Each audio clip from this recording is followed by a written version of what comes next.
You are listening to the Gentleman Scofflaw podcast. Listener beware. Rise and shine, the liquor store is open. I ain't got time for moping. I best be on my way. Well, I still got time to save my reputation. Time to go day drinking in this dirty little town.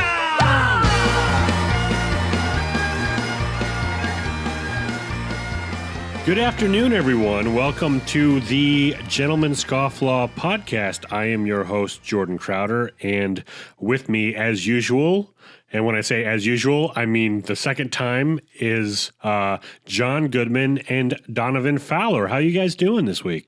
Not too bad. I'm well. You're well? You're good? I'm well. Yeah. Well, let's start off with a. See, that's the thing in radio podcasts. I can't edit that out. So now I just went blah, blah, blah, and I'm used to acting on film, and I would go, just cut that out. But now that's not going to happen. So Cut first places. cut print. All right, let's. What are you drinking there, Donovan? I know you're not allowed to drink alcohol today because it's Lent and it's not a feast day. But what do you have? And that's not for all Catholics. That's just for me because that's why I gave up for Lent. That's so what you gave everybody else is free to drink to their heart's little content. But I am drinking Lucky Jack Nitro Cold Brew Coffee Double Black. Oh, nice! And it's actually my favorite cold brew. It's like. You can only find it at like a gas station around the corner from here. It's kind of weird, but I just picked it up one day and it's cool looking. Yeah. It looks got a little ship on there, black bottle. Looks almost like a Pinterest bottle. Yeah. It looks like something that you cold brew you'd buy on Etsy, which I don't think you should trust cold brews from Etsy. That's why I buy mine at a gas station. So what do you got, John? I have a nice strawberry mandarin tea. Oh, come on! I'm teabagging it today. I was going to choose cherry, but after last week's problem with Donovan and cherries, I thought I'd skip clear.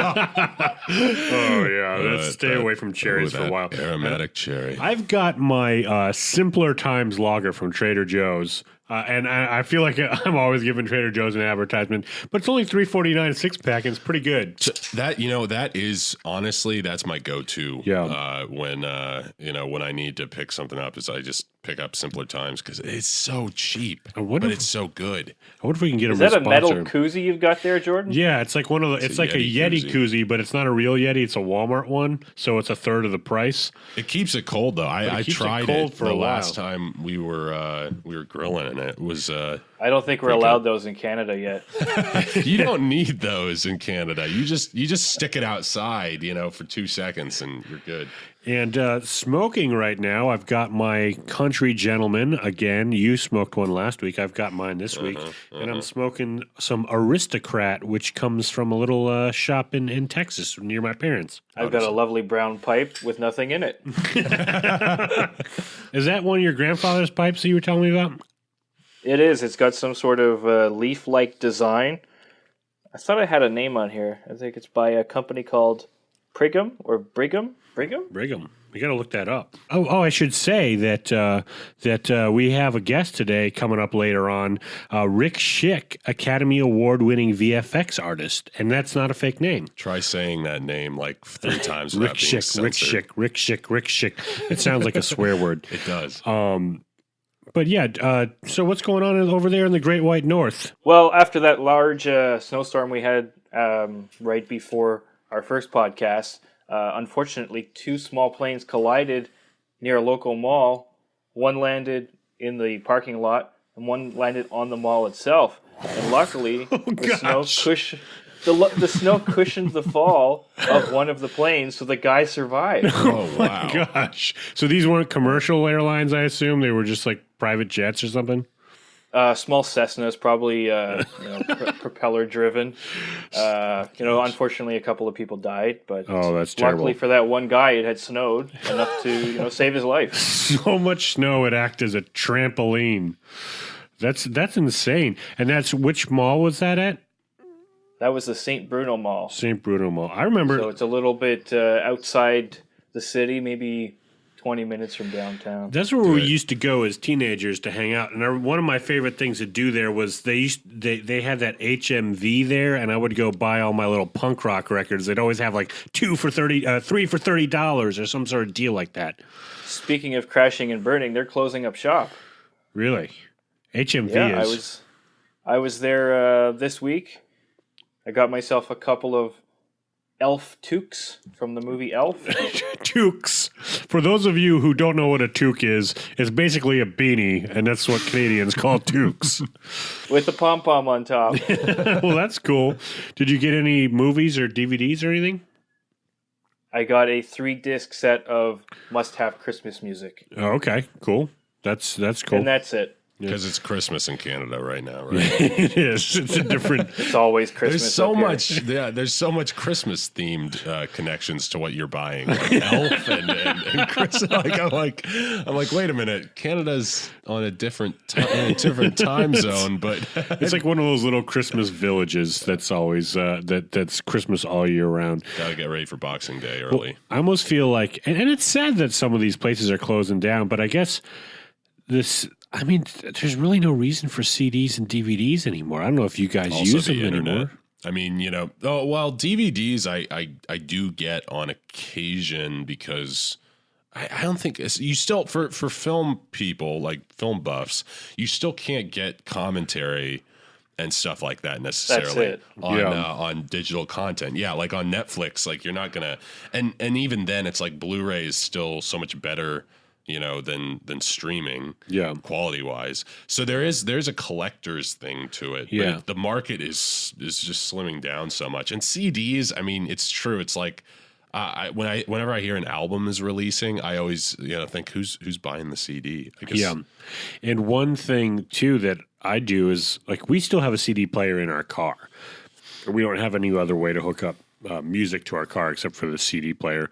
So what I do is I'll buy CDs on Amazon, but they have the auto rip feature where it just gives it to you as an MP3. So like most of the time, if I'm buying an album and they send me a CD and it's not one I'm going to listen to in the car, it's like I've got a bunch of CDs still in packaging because I've bought digital albums on Amazon. And that's the other thing, right? Yeah. We don't need the brick and mortar stores anymore. Yeah. Everything's available for purchase online, and it's so much cheaper too. So these places in the malls are shutting down because they can't compete. Yeah, and you're almost like if you're going into the music store or DVD store business or whatever, like a media business, really, it's funny now. Like actual record albums, LPs, is probably a better business model than selling CDs because now there's this huge kind of hipster resurgence of them. And I was listening to a podcast the other day. It was an Art of Manliness podcast called The Revenge of Analog, was the guy who wrote the book that was on there.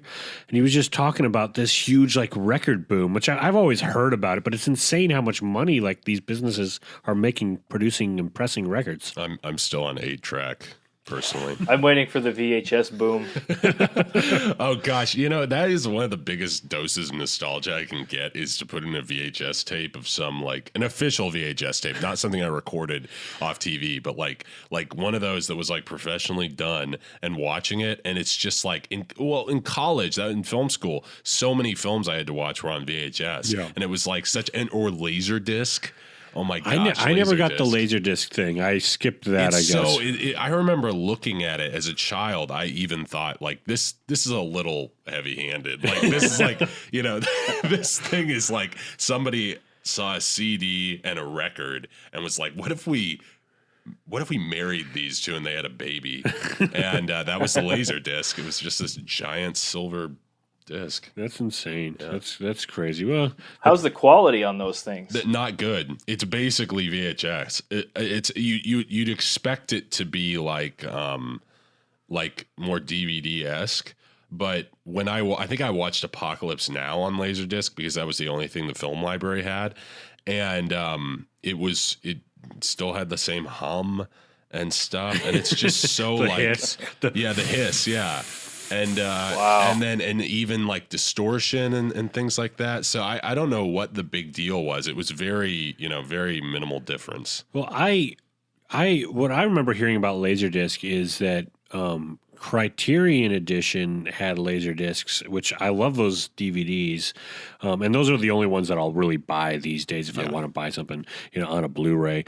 But they were the first ones ever to do director's commentary, and that started on laserdisc. So the reason why we have that is because of Criterion Collection doing that on David. I mean, basically, they were the Blu-rays of the day. Bulky as hell. We've come a long way.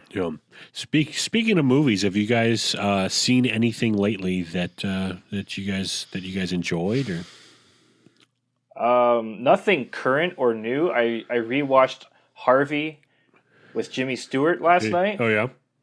And I realized, if I were to characterize myself as a fictional character, Elwood P. Dowd would be it. With a healthy dose of Patrick Bateman. But wait, isn't he like isn't he I from what I understand, isn't Harvey like about a schizophrenic or something? Or am I wrong? It could be interpreted that way. Schizophrenic, I don't know. It's like somebody took Peter Rabbit and A Beautiful Mind and put them together. That's funny. I saw I had a nice experience. I went to Kong, Skull Island, like last week, I think it was. It's kind of a fun bonding experience with the roommates. I feel like it was like one of those times when we were all there at home, and like somebody was like, "You want to go see a movie?" And like 10 o'clock, we went to the 4D experience. And for those of you who don't know what 4D is, it's basically like a rumble box seat. So you're in a movie theater seat, but it rumbles, and you have like stuff like water like thrown in your face. I already hate it. And you have like smoke coming up and stuff like that. But it's infinitely better if you bring a flask, especially when you're watching something like Kong Skull Island. So I brought this, flask of it was a birthday, so it was a feast day. I brought a flask with me. And, I think you just made. If it wasn't your birthday, it's not a feast day. I don't think it works that way. If it's a family member's birthday or a close friend, somebody that you care about, you're allowed to skirt the rules a little bit. You can have some birthday cake and maybe a whole bottle of whiskey. But isn't that like everything in life though? Everything is better with a flask. I mean, true. People always say that. Oh, it's much better if you bring a flask. But it's like that's just everything. No, it's absolutely true. I mean, obviously, for maybe there's certain occasions where you shouldn't be throwing it back, but in a movie, especially like a bad movie, it's so much better if you just mix a little, get a drink and just mix a little in there. Now, I don't know if I would like 4D because I feel like it would be like things are getting too much up in my business. I've seen 3 movies in 4D and it's only been worth it in one of them. I saw Mad Max Fury Road, which was my favorite movie of the last 10 years in 4D, and I was like, this isn't worth it. That must have been an intense experience. It wasn't. Ironically, I was expecting it to be, and it wasn't. It was like the movie is so well made that you don't need 4D, so there's no reason to really format it for that. Then I saw Deepwater Horizon, also thought that was going to be perfect for it, wasn't. Yeah. And then Kong Skull Island was actually the first one where I was like, maybe the flask had something to do with this, but the first time I was like, okay, this is actually worth it. And to be honest, the movie itself was fun. It definitely I had the feeling when I was in the movie, I was like, you know what, it's not a great movie, but it's taking it back to when movies were just fun, and that's kind of what I want out of a movie like this. I don't want something that's pretending to be, something it's not. It's got some sort of cultural overtone about There's how too we're much of that these days. Yeah, like how we're destroying the planet and humans are all terrible and we're all gonna die one day and all that crap. And I mean, there's undertones of that, but because that's what people like to think they're smart when they're watching movies, but especially movies like that. But in reality, I think they were just let's just make a fun, rollicking adventure. Well, I like Jurassic Park's approach to that kind of message. Yeah. The message is you shouldn't fool with nature and create dinosaurs, and the consequence is you get eaten by a dinosaur. Yeah, it's a pretty simplistic message that they had. I saw this week the movie Get Out. directed by Jordan Heard Peele. good things. I don't know if you guys have heard of or seen of that movie. Yeah, with that guy from Avatar. Is it? I never saw Avatar. Is he in Avatar? Yeah, he's got the big knife on the side of the robot guy that he operates. Wait, I The think one with the scratch marks. no. You're thinking of what's that? Lights Out, or not Lights Out, but it's the one that you were telling me about the blind guy. No, Get Out is basically this movie about this black guy that goes to visit his girlfriend's white family, and they're like rich people on this like family, like this compound, and all the black people are like robots on it, and he's like, what going? And then there's a whole bunch of twists. I don't want to ruin it. Wait, what's the movie about the blind vet, like the blind veteran? Who the people? I think that's the one, and he's got. No. He was in Terra Nova as well. That show that was canceled. I know what you're talking about. You're talking about Don't Breathe. Don't Breathe. Yeah, that's that the was one good. that you're thinking of, John. Don't Breathe. Isn't that what we're talking about? No. This is the new one. This is another horror movie, John. Get Out and Don't Breathe. Don't Breathe just got released in Canada. just made it to Canada. No, for all I know, it could have been just released in Canada. But no, I can see why you'd get those confused, because they both have two words in the title, and they both have actors, and they've both been highly praised as two kind of subtle horror movies. Yeah, they're good. So, I've heard good things about. I would recommend going to see it. And if you guys, the listeners, have anything you want us to talk about on the show, or any ideas for guests or segments that you would like to not see, hear, maybe eventually see, maybe that's something coming in the future. I don't know. I'm going to tease it. Maybe not. Just go ahead and follow us on Twitter, Instagram, Facebook. Send us your messages, your feedback. And that's it. I think that's it. Is that good? Did you guys hear that? No. Did you hear that? Well, you know what that means. It's time for Sir Crowder's Restroom Review of the Week. Oh dear. All right, this is a segment where I read my Yelp reviews on air. I've been doing this for a few years now, and I go ahead and review businesses solely based on the quality of their restrooms. And this week, I'm going to review Sharky's, again in Burbank. Last week it was in IKEA in Burbank, but this week it's Sharky's in Burbank. And have you guys ever been to Sharky's? You guys like Sharky's? I have a Sharky's. It's a long drive. Yeah, I have a Sharky's up the way from me, but it's on Hollywood Boulevard, and it's hard to find parking, so I've never been. It's worth it. It's a good little Mexican / wood fire pizza place, which is kind of a weird combo. That's kind of a weird hybrid. All right, here we go. Mexican cuisine is often simultaneously associated with the restroom. This establishment provides a smooth transition from the table to the porcelain. The tile walls and angular shapes are a testament to Sharky's good taste. The single stall provides an extra layer of privacy, but please note, if you plan on doing any grooming in this restroom, it has no mirror. 4 stars for this quaint but somewhat impractical restroom.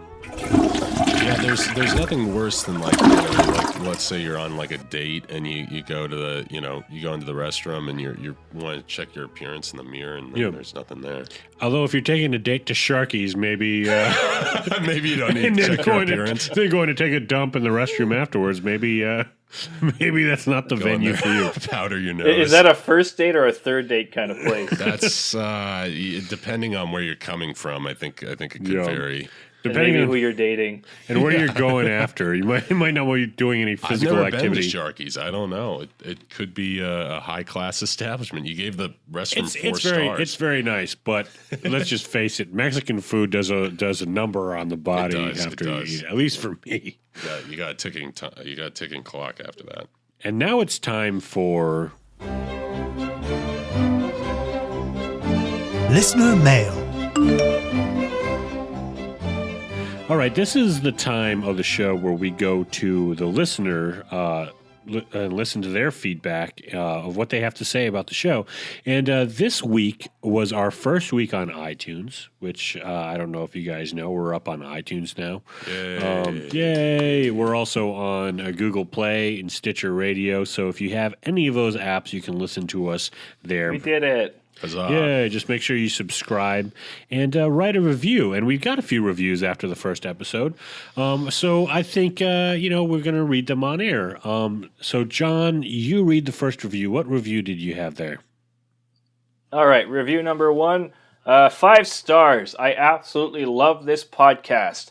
I find the sound of John G. Goodman's voice particularly enthralling. Ooh. And after stalking him on Facebook, I can say with confidence, I'd tap that. What a hunk. Steph G. Thanks, Grandma. That's not a real review. Yeah. Too far? Your wife. Your wife wrote that. Okay. It's still very nice. It's very nice. It's very sweet of her to do. Complimented by it's the a wife nice every once in a compliment. while. A little bit inappropriate, but nice. All right, I'll read it. I'll read the next review. It says, "Love the inaugural show. I thought the black guy was hilarious. 5 stars." I don't know what black guy he's referring to, but obviously he hasn't Maybe listened he's to the watching show. Get Out. And then he says, "P.S. Your mom wants to know if you had a bowel movement today." All right. So this Jesus. it says Dad Did Crowder is the username. I did. I do every morning, and he knows that. It's kind of a weird trend. Maybe Thank you, Dad, for that review. It was very inappropriate and slightly racist. What about you, Donovan?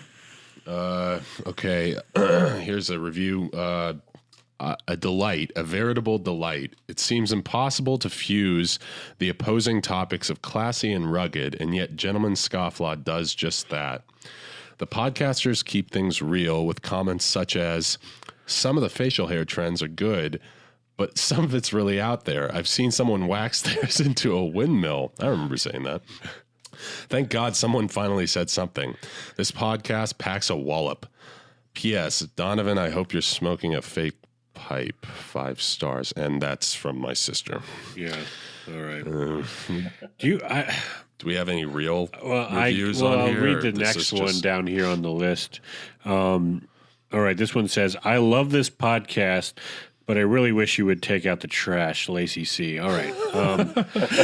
Do we have any other reviews that aren't from family members or significant others, John? I think there's one. Okay. What does it say? All right. I produce this podcast. Does this review count? 5 stars. All right, okay. Jordan Yeah, Crowder. I wrote that when I was testing out to make sure the review section was working. All right, obviously we need some reviews on iTunes, so if you guys enjoy the show, please subscribe and leave a review because it helps us get in front of more people. The more reviews, more downloads, more subscribes, the more we can get in front of the new and noteworthy section of iTunes. And that has been Listener Mail.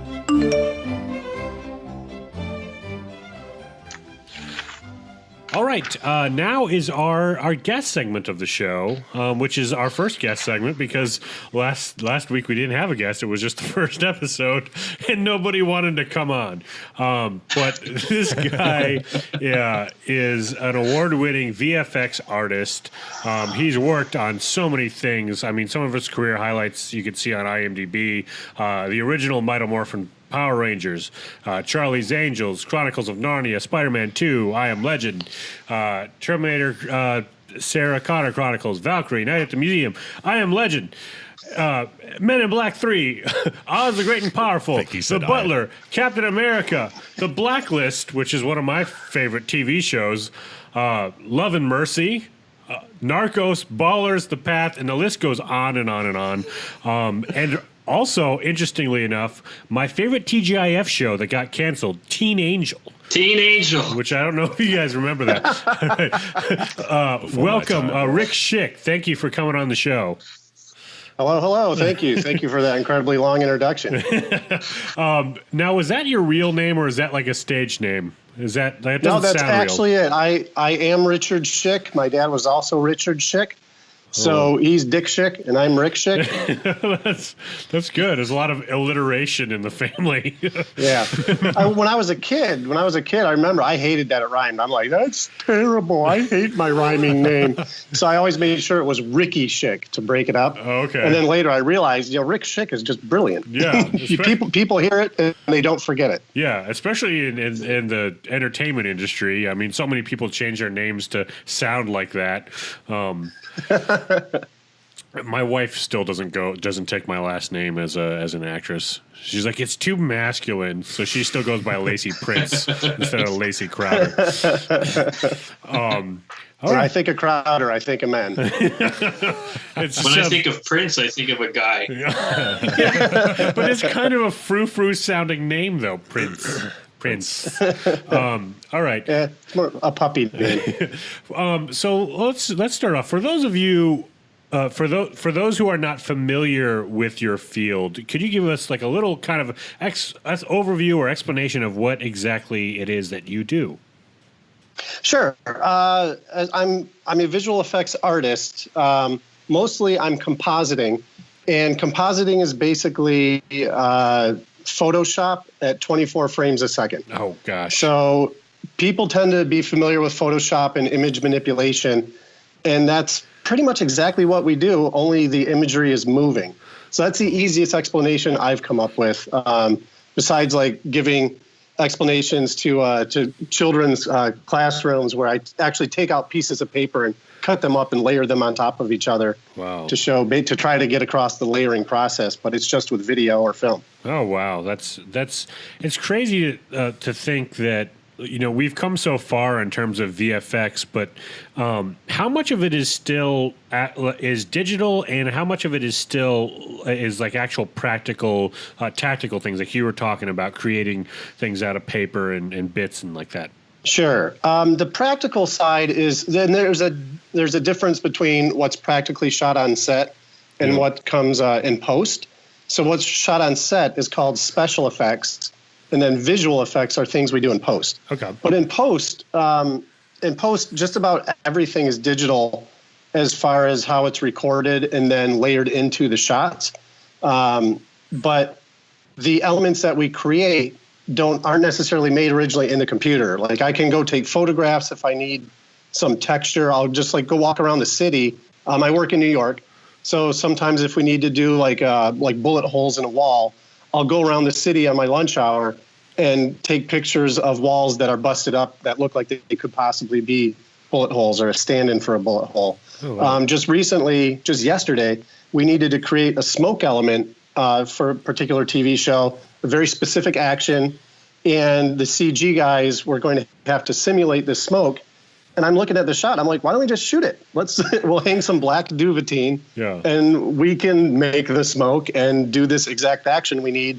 Basically, do it over black and get the smoke over black. We did a quick test that took about 10 minutes, and this is totally going to work. Oh, wow. And save like 3 or 4 days of CG work by shooting the element practically. Oh, wow. So we shot the element practically, but then it'll be layered into the footage digitally. Let's go over some of your. You've got so many credits on IMDb when you look them up. One of the first ones on there is the original Mighty Morphin Power Rangers, which we just all grew up with. Donovan's a little bit younger. But I remember I rushed home from preschool every day to see that show. Power Rangers was so awesome. popular when we were kids that the school that I went to in elementary school actually banned kids from playing it because kids were getting into fights. Oh, no way. That's amazing. Yeah. Because when you guys were kids watching that, I was a young adult. I was 24, 25. And we just had so much fun working on it. It was just the craziest environment because it was so low budget. And Saban was the client, and I worked at a place called Modern Video Film. And we did all the post work, and there was a very tiny effects department at the time. And for the second season, they saw it was just getting huge, and they needed more artists. And so I was the third artist hired. And it was already like this tiny little family. with a supervisor and 2 young guys just out of high school. Oh, wow. And then I came along and I was like, who's this guy? Who's this invader? Where's he coming from? What does he know about anything? And I really didn't know anything because back then there was no school for visual effects. Now you can go to school. Yeah. Many universities have visual effects programs. But back then it was all a matter of being in the right place at the right time. And I spent about a year just showing I went to art school.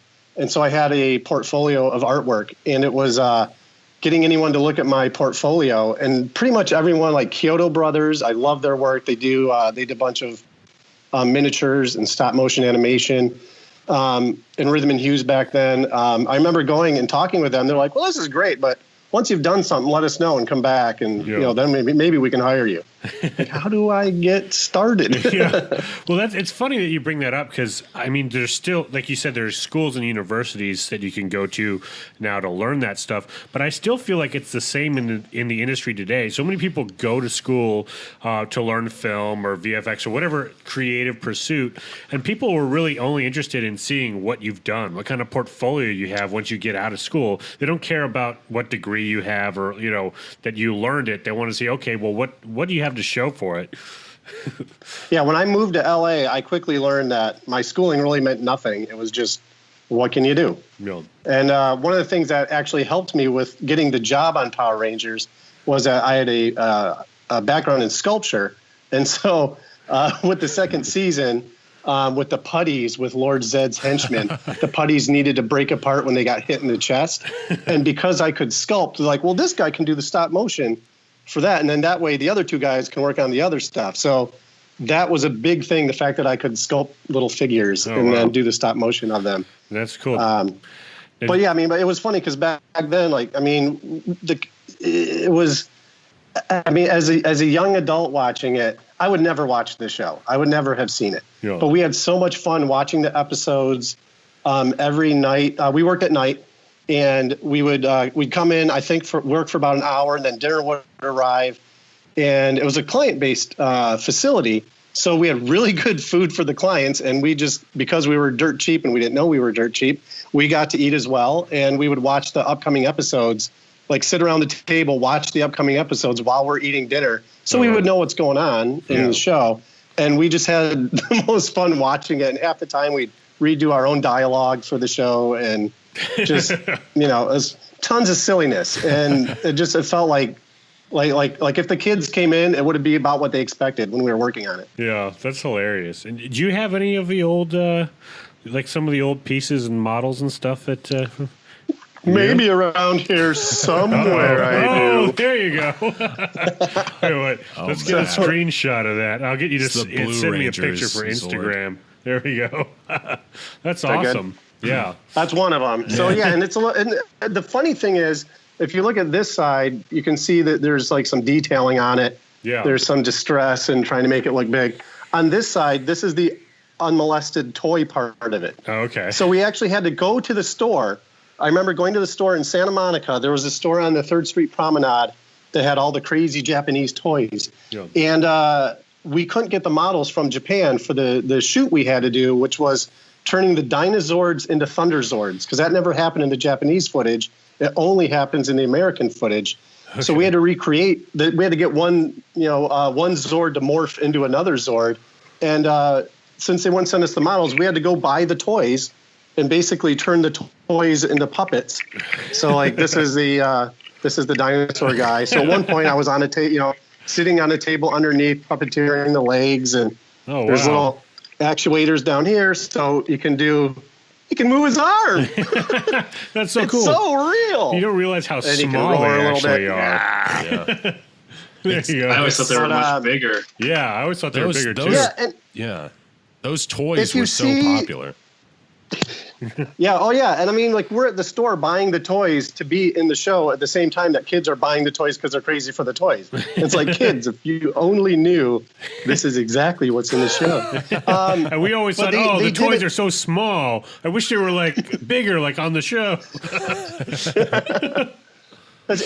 There's a distinct difference between the Japanese footage and the American footage in the show.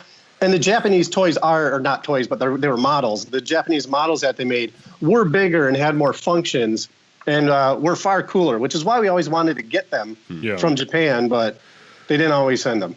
That's really funny that you couldn't get the originals to work on the American show. Well, that costs money to ship them across the ocean. Let's go get some toys at the store. Oh, yeah. Crying out loud. So I don't know if you've seen the new one has just come out. I don't know if you've seen it yet. I haven't seen it yet. But what do you think would be like the main difference is on the new movie compared to the old show, the stuff you did on the old show in terms of VFX work? Do you think that they do any of the old practical stuff still, or? I mean, from the commercials, it looks like there's some practical stunt work. Okay. I haven't actually seen the show, I haven't seen the new movie. But there's a lot of CG, obviously, because that's the go-to now. That's the hammer in everyone's toolboxes. CG. Yeah. So I hope there's some practical stuff in it as well. I know that in the first movie they did pretty much everything. They did puppetry, they did wire work. I don't know if you guys remember, but Billy rode on a giant, I believe a giant triceratops skeleton. Yeah, and it was a full-size giant puppet that they had made. Really? I'm like, oh, that's so cool. Yeah, and then the CG was like meh at the end. Mm-hmm. In the new movie, looks like there's a whole lot of CG. It looks to me almost like it was made by the same people who made the last Fantastic Four movie. Okay. Style-wise, it's like, we hate the Fantastic Four. Let's make a movie.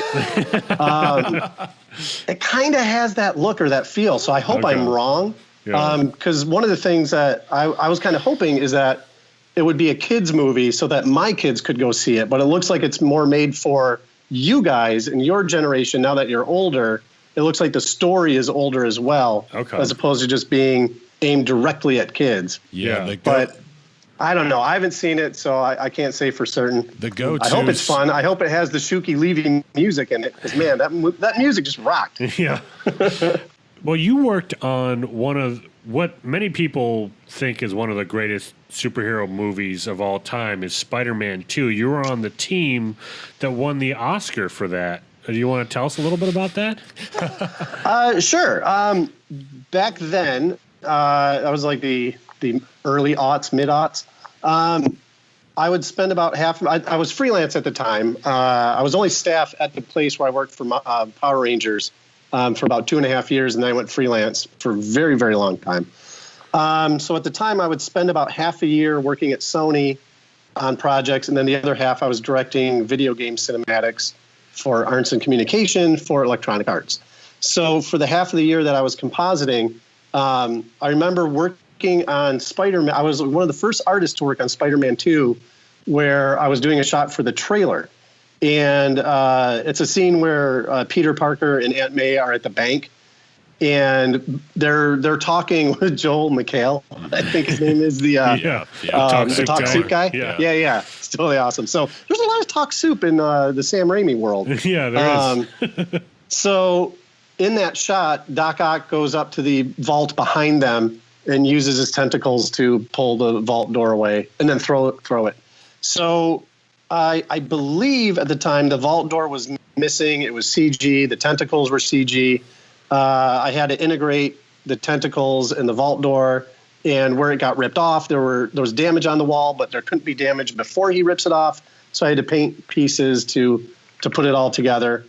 And I was very excited because when I started at Sony, it was the end of 1999 on Hollow Man, and I was so geeked because my first day. And I did a Sony tour. They gave me a Sony tour, like on a little tram sort of thing, like a golf cart around the lot.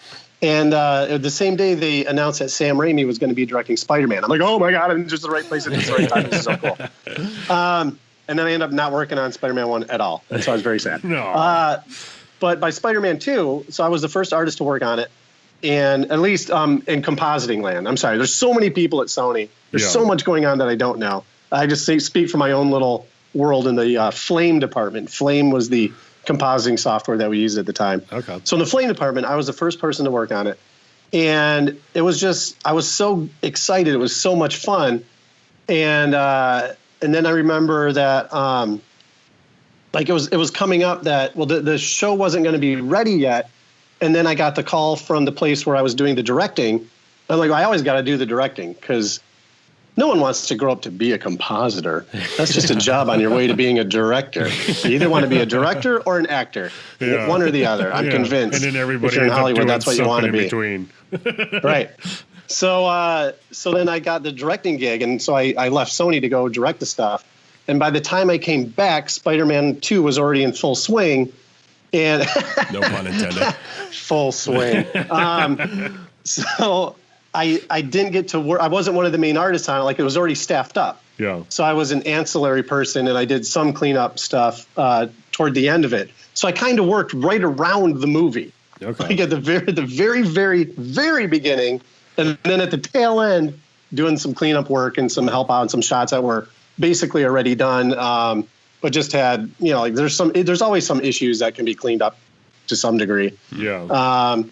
So I like worked around the entire movie. Wow, that's awesome. That's great. And it was totally fun. Like when we won the Oscar, everyone was crazy, and I'm like, yay, I was on the team too. Did you get to go to the Oscars, or is that just? Oh no, not at all. But they did.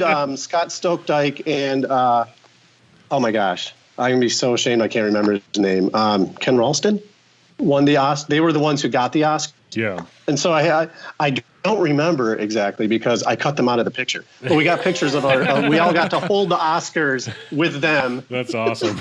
So, like, if you go on my website, there's a picture of me holding the Oscar, and I'm a big old jerk because I cut the two of them out of it. They're the guys who actually won the picture. So it just looks like it's me with the Oscar. Yeah, that's great. That's what you got to do. It's all about padding your resume in Hollywood. Didn't you see? I have the Oscar. I remember that shot in the trailer though that you're talking about because it's Doc Ock, he rips the vault door off and then he throws it. Yeah, like that was a great frisbee. shot. Yeah, he throws it like a frisbee across the bank, and I think it smashes into Joel and Peter McHale's kicks desk. his mom away, so the table splits in two, and it goes right between them. Yeah. Sam Raimi is awesome at making shots like that, at telling the story, which I think is really fun. Yeah, and he brings such a unique flavor to all the movies he does. That's one of the things that I love about the original Spider-Mans is that it's just like he has moments in there where it's like a horror movie and then like it turns into like an action adventure movie and then it's a romantic comedy. I mean he's so diverse, Yeah, definitely. He keeps it fun. Yeah, he knows what it's all about. He knows how to keep it fun, that's for sure. And it's funny because he's one of my favorite directors. He's probably the main reason I even moved to Hollywood because he was from Michigan. And so I can remember in the 80s seeing Evil Dead 2. That was one of the movies that my friends and I in high school grew up on. Like, we just play it incessantly, every day. Like we at one friend's house, we're playing pool, and the movie's just on in the background, and we're all saying all the lines because we already know it.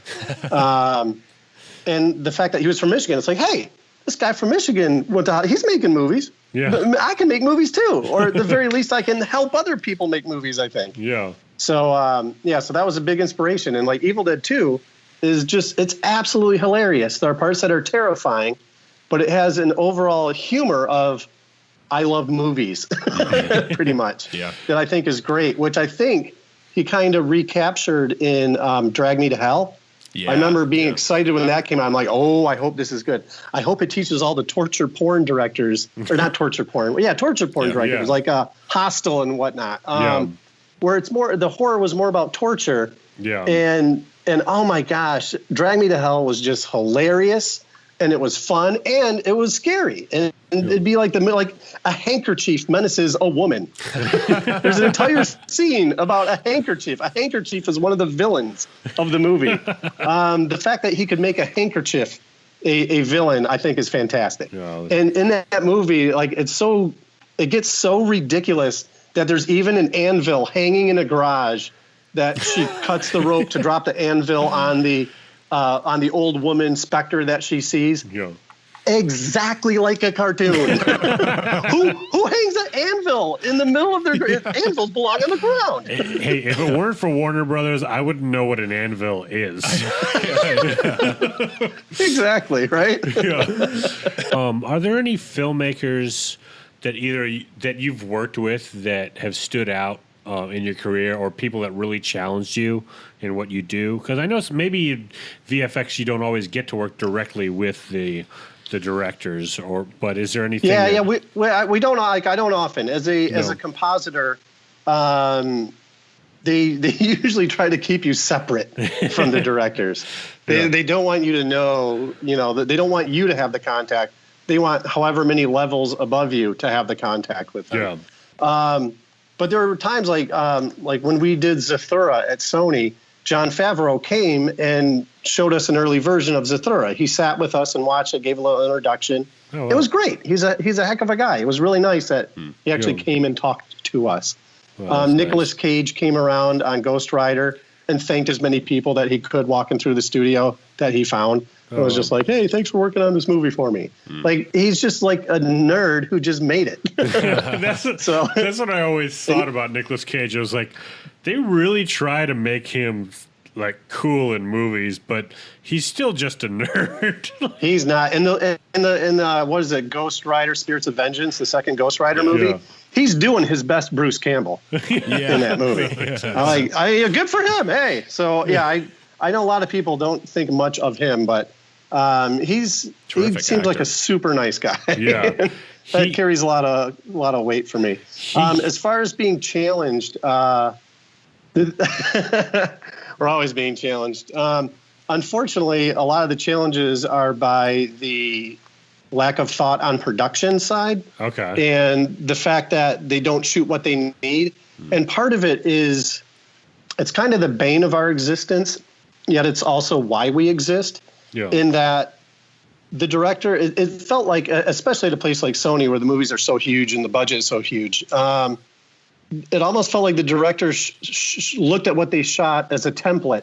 And once they put it together, it gave them more ideas of what we can do with the footage we already have. And can we just change the angle 45 degrees? And it's like, well, yeah, we got enough time and money, we can. It's like you set up a green screen so that you can extract people from a shot, but then it's all set up for a certain angle. Yeah. And then they move the camera way down and look up at all the lights behind the actors' heads. Yeah. Yeah, we can rebuild their heads if this is where you want to go.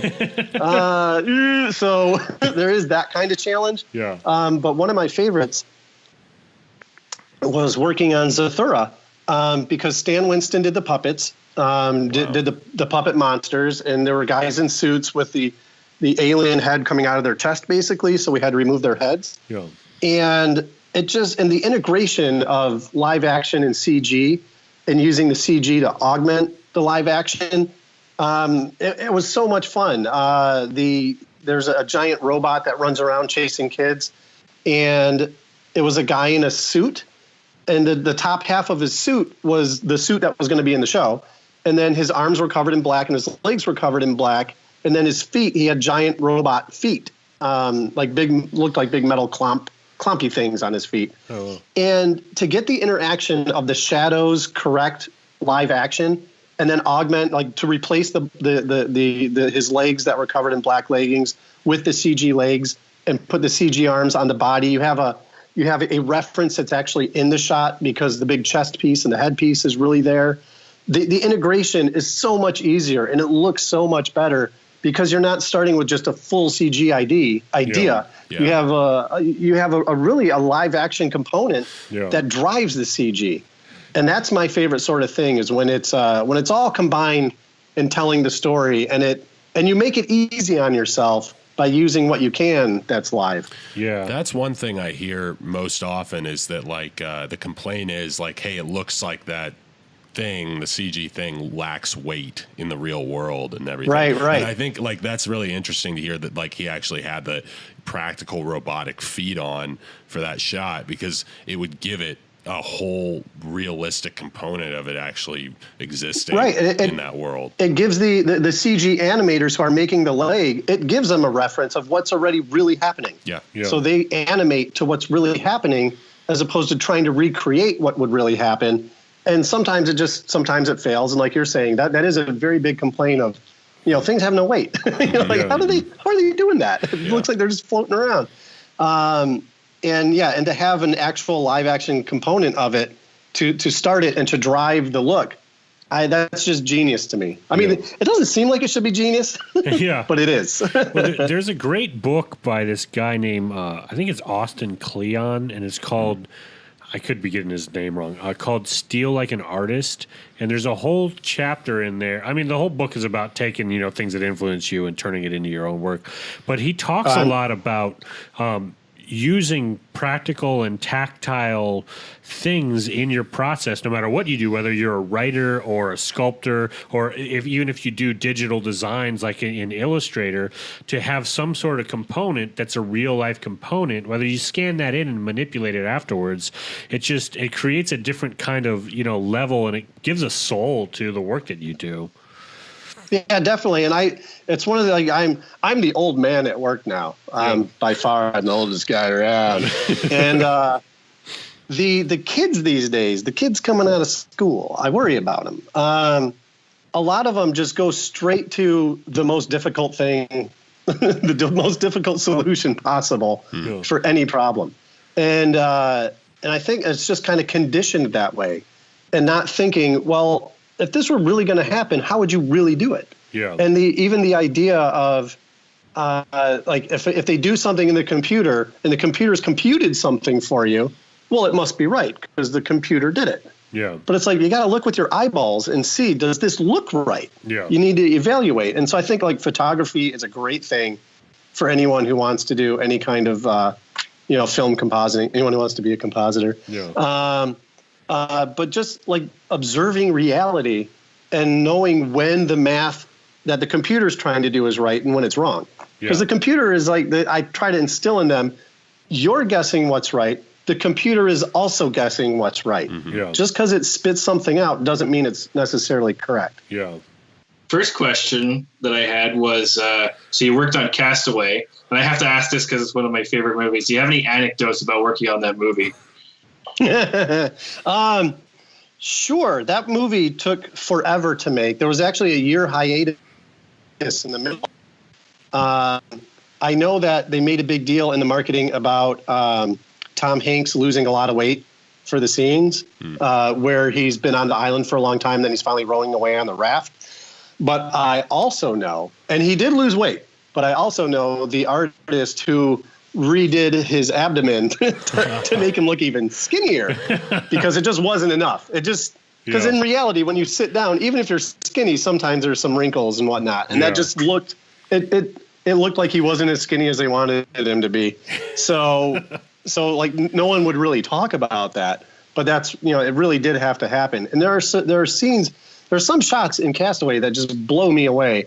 There's one where he's picking up a package that's in the water. It's like he's walking along the shore and there's some debris in the water and he picks up a package and the water wasn't really there. There wasn't as much water as they wanted. And this is the whole thing of, well, this is what we shot. But now it gives me the idea that if the water's higher, he can pick up the package out of the water. And so they remade the water around him and basically raised the ocean to meet his performance. And like that sort of thing, you would never guess is an effect. And when I'm seeing it, the only reason that I can see it's an effect is because I know. If I didn't know, it would never occur to me that was an effect. But I think it's the best kind. Oh, yeah. That's the best kind of special effect, the ones that you can't really tell.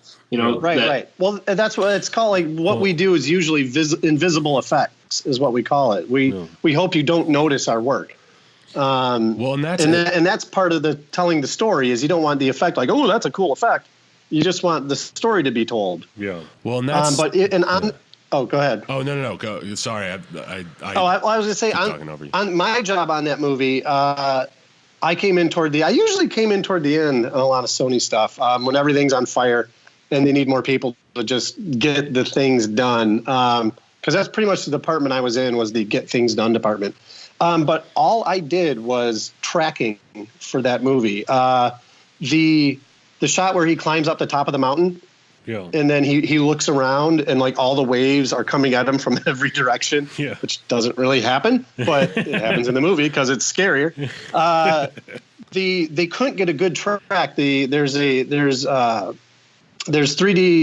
programs that will recreate a camera and get a camera track that basically moves where the camera was moving. and then you can put in the CG layers behind or in front or wherever they need to be. And it will have the same move with a digital camera doing the move instead. Well, it was such a difficult shot, they couldn't get the track, and I ended up doing a lot of hand tracking. It was some incredibly long shot, incredible number of frames at the time. It may have been 1,800 frames or something, which back then was like, oh my God, this is the longest thing ever. And I would have to track it in like 50 frame increments or 100 frame increments. And then I'd have to do just by hand, like 5 or 6 frames at a time, until I got through the whole thing in a track where the island that we put behind him matched what the camera was doing in reality. And in reality, he was standing on a dirt hill in Malibu, like overlooking a parking lot. And they put like a couple patches of blue here and there, but it's such a wide shot that the patches of blue barely covered anything. It was like putting like a napkin down to cover up an entire table. And so as he's acting and the camera's moving around him, there's like crew cooking up hot dogs and just, a bunch of cars in the parking lot. Just all this is what's behind him, not the island, the island and the cliff and the ocean behind it. So like that was pretty funny and what it looked like as far as the actual plate that they shot. And I spent about a month doing just the track for this one shot. And when I was done, they're like, okay, we have this water element that goes with the island element. So, you need you to apply your track to the water element. So I'm like, okay, great. I'll just stick it in and run it through the same track and it will get the same move and it'll be great. And it didn't have the same move. Oh, no. And they rendered it separately. Like there were 2 different departments, I think, and they each rendered them separately with their own cameras. So then I had a separate camera I had to fix for the water element that they had created because they didn't just do them together. And I remember at one point explaining this to them, they're like, no, they're the same. It's the same thing. I'm like, okay, I'm going to render each thing as a grid and show you. And the grid sticks together at the beginning and it's just moving along. And then it's like, eh. And they're like, oh, okay. And so I said, well, can you just do it with the one camera for the land, apply that to the water, and then I'll apply my track to that to make it all work. And they're like, yeah, we can't do that. I'm like, really? We can't do that? Like, no, we can't do that for some reasons beyond my ability to understand why it can be done. And then I had to track the water separately, and the water being a moving element that's constantly shaking, I could only do it by eye. And so by eye, I had to do a separate track. And if you watch the DVD extras, that shot is an example in their visual effects section of the DVD extras. Yeah. And they show it with the tracking markers. So there's like all these little inverted cones that show like pieces of land moving with the CG camera. And right where my job started is where those cones go off. So that's like where they fade out on the cones in that explanation, and ignore the fact that I had to do what I did to make it work. You seem like you're a nerd at heart in terms of just being a fan of all this stuff, like not just working in it, but being a fan on it. And there's this video of you at Comic-Con that I saw of you dressed up as is it Mojo Jojo? Yeah, it's Mojo Jojo. Being interviewed by the Joker, and it's hilarious. Do you do any acting or voice work or anything, or is that just? You know what? I don't. Nope. I tried before I got my job with Modern Video Film, working on Power Rangers. I actually took some voiceover lessons with Bob Bergen, who's a fairly large actor in the voiceover world. And I got a couple of auditions. There was a time when Comedy Central was just starting, and they had a mascot, and they wanted a voice for it. And I got an audition. I'm like, oh, this is so much fun. Because I think I don't think people should look at me. I don't think I'm anything to look at, really. And it's bad. But if you can hide behind something and do a voice and be a character, then that's a whole nother world. It's another world as far as I'm concerned. So I did have an audition. It went terribly. I think I was awful. They're like, more Bugs Bunny, less Bugs Bunny, more, who knows. And it ended up being Bobcat Goldthwait was the voice. It's like, It's like, why are you interviewing him? If that's the guy you want, that's just him. Yeah. Why go through the audition process? Exactly. Like, why'd you go through this process? It was fun. And the costume you put together was really cool too. And that makes me, you got this other project that you were telling me about, this party. I guess it's called the Party Rex. Tell us a little bit about that. Like, how did you come up with that or create this thing? And for those of you who are listening, I'll put the link to these things in the show notes so you can see the videos we're talking about. But yeah, it's like an animatronic kind of T-Rex mascot. What do you call it? I could walk you over to the garage and show it to you. So everything you're talking about right now all goes together. I've always loved making costumes. I've always loved Halloween. I've always made, like, I remember making King Tut when I was a kid. I think it was making the tour at like 74 or something. Yeah. And so I made my own King Tut. I was very big on, I had a Dick Smith monster makeup kit that I bought at Toys R Us. Wait, what was the name of this guy? What? Oh, Dick Smith. Dick Smith. He did a lot. He did the Planet of the Apes makeup. He did Sonny getting shot in The Godfather. He's cool. Like the king of prosthetic makeup. That's awesome. So he had a monster makeup kit. I can remember calling like Toys R Us, like, is the monster makeup kit in yet? And they're like, no, ma'am, it's not. I'm like, I'm not there, I'm a boy. And I still have those molds, and I'll make prosthetics and put them on my kids sometimes for Halloween or whatnot. Oh, that's fun. So I've always liked making stuff. I made a really awesome Shadow of the Colossus costume out of cardboard. Cardboard is probably my favorite medium. I think in 2010, I made the Mojo Jojo costume for Halloween. I just made it for Halloween. And then when I moved to New York, and there was a Comic-Con coming up, and I think I wore my Mojo Jojo costume for Halloween in the city one year. And people were like, oh, you got to go to the Comic-Con in Mojo Jojo costume. And I looked up Mojo Jojo on the internet to see pictures. I'm like, there are no good pictures. There are no good Mojo Jojo costumes. It all looks like a guy with a mask on. Oh, yeah. Not like the actual proportions of the character. Yeah. And so I'm like, all right, I'm going to go to Comic-Con, and I'm going to try to get the best Mojo Jojo costume out there on the internet. So, like, at least when people look up Mojo Jojo, they can see a really good one, as opposed to like a tall, skinny guy with like an ape face on. So in 2014, I went to the Comic-Con, and two of my friends are in the video. They're at the far right side of the video toward the beginning. They kind of go off screen at one point. They're like the Mojo Jojo handlers. You have to do it when you're in a costume like that, because you can't do anything by yourself. There was some woman who was so angry because my cape, the rod that held my cape out, like poked her when I walked by. And it's like, lady, I'm Mojo Jojo.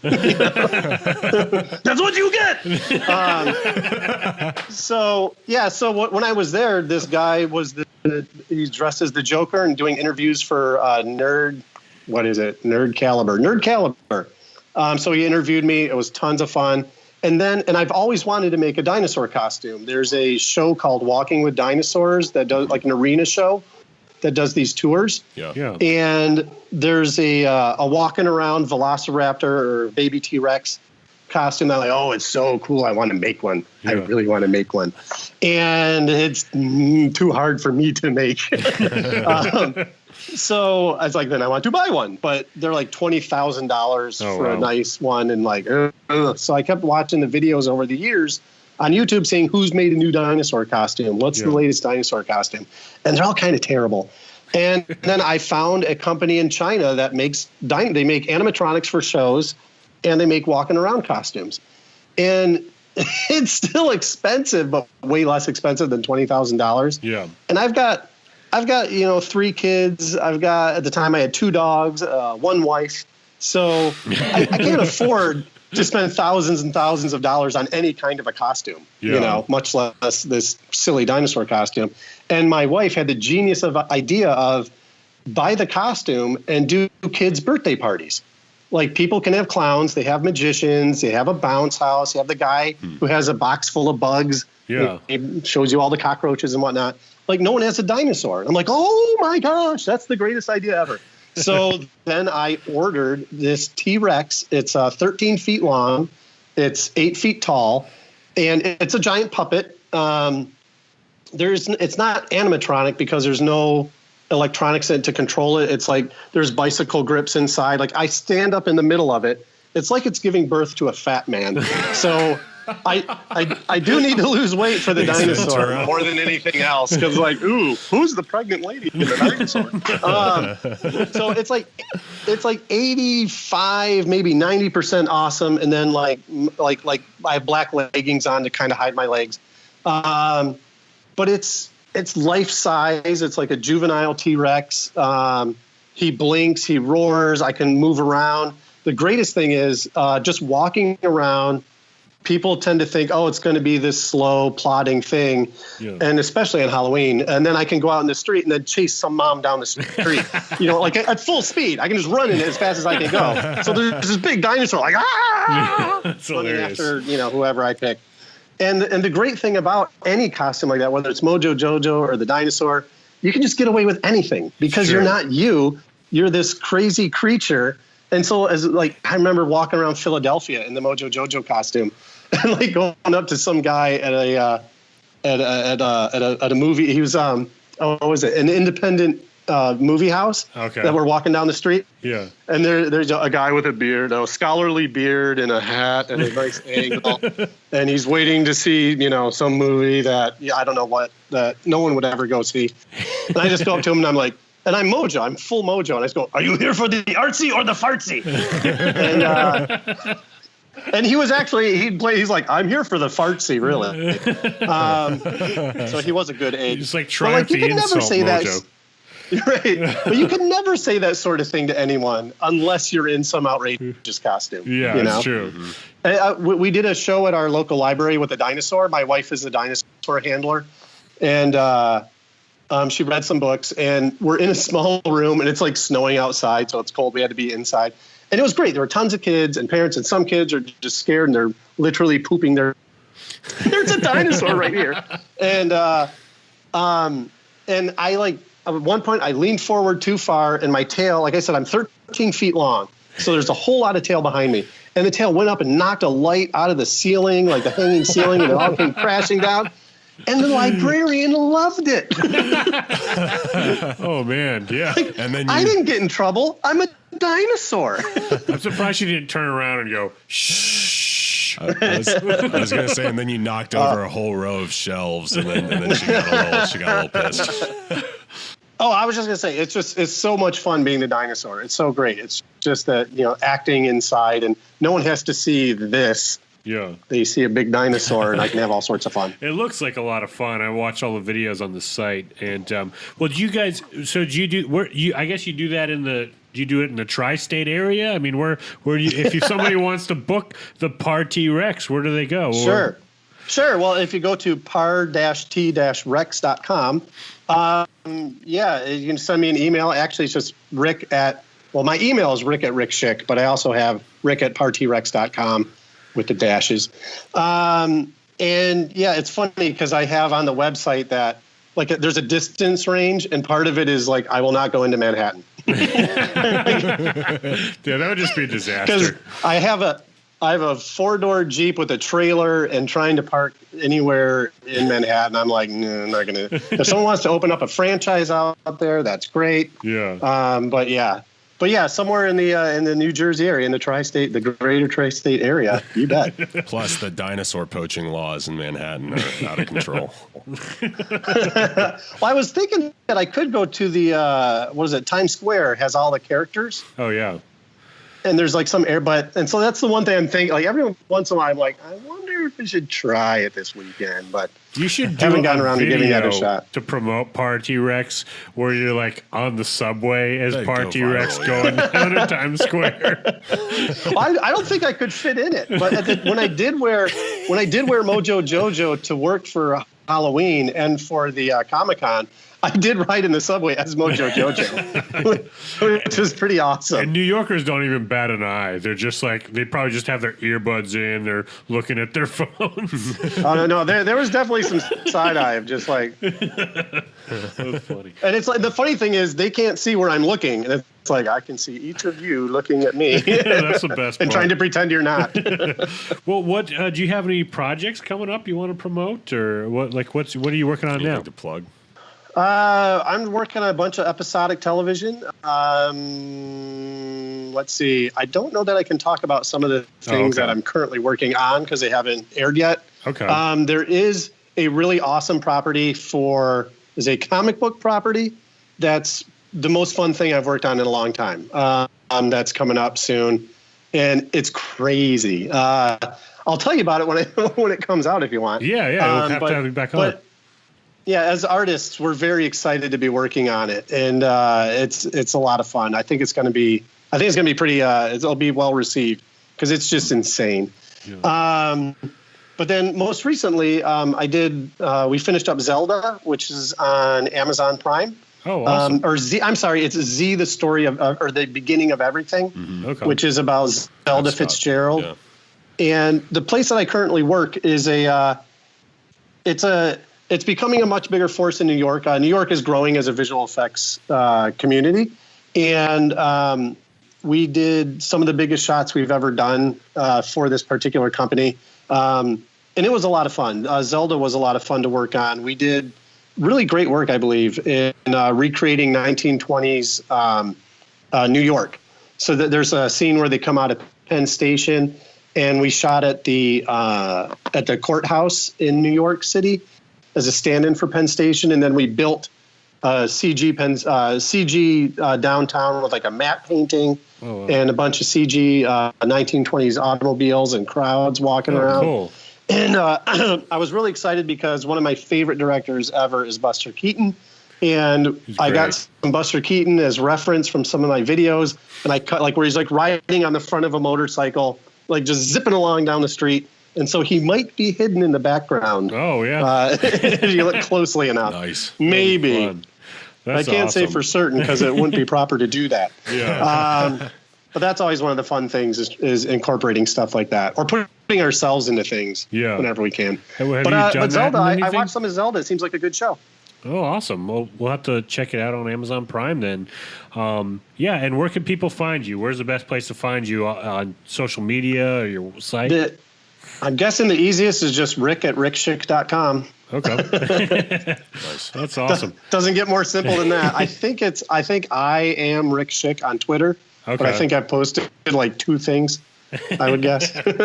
Well, all right. Well, go ahead and follow him online or visit his site. We'll put the links in the show notes, too, if you want to check out any of the things he's talking about.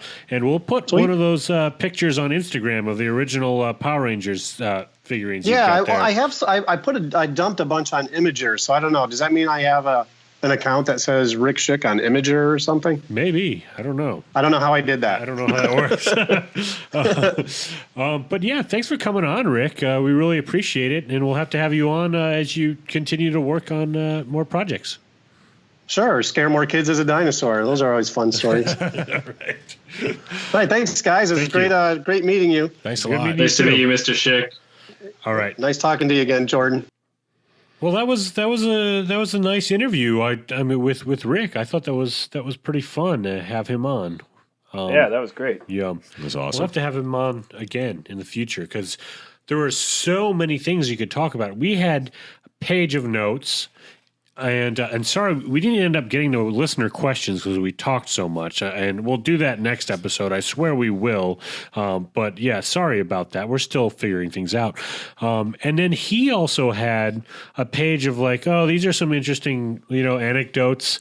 And we covered some of them. But so we could go on for hours with Rick. We'll have to have him on again, especially as he works on future projects. And thank you for listening to the show. And if you do like the show and you want to support it, eventually next month in April we'll have a Patreon page. But send us a comment, send us a message on social media to our email. Tell us what sort of things you'd like to get in return for supporting us on Patreon. I know there's a lot of different tiers. A lot of shows offer different things like bonus episodes or behind-the-scenes content, anything that you could think of. So as we build that out, we can make sure that there are perks there that you'd actually be interested in in yourselves. You could go to gentlemanscofflaw.com to get all the links that we mentioned in this show, in the show notes. To anything that we talk about is going to be listed in those links. And be sure to follow us on social media. Leave us a review on iTunes. You could leave us a voicemail at the number is man81scoff, and we'll play it on the show next time. That's scoff with 2 F's. 2 F's. Man81 scoff. And I don't know what those numbers are, so you have to figure them out on your keypad. All right. And next week, we're actually going to have a neat guy, a guest. His name is Tanner Guzzi from Masculine Style, and he's got a lot of really great kind of style tips for men this day and age. And they're not the typical kind of, the kind of foppish Instagram, fashion tips. No more Crocs. But he's also got just a lot of good life advice on his website and YouTube channel. And I think he's going to be a great guest for a lot of men that, want to learn a little something, and women too. Is it Guzzy or Goozy? Goozy or Guzzy? I think it's Guzzy. Oh, well. We'll find out. Because... Well, you guys have a great week, and thank you guys, too, for, spending the time doing this as usual. You don't have to. You could be doing other things. And pleasure to see you again, Jordan. I love it. Yeah, and you are Dustin? You are both a gentleman's and a Scofflaws, my friends.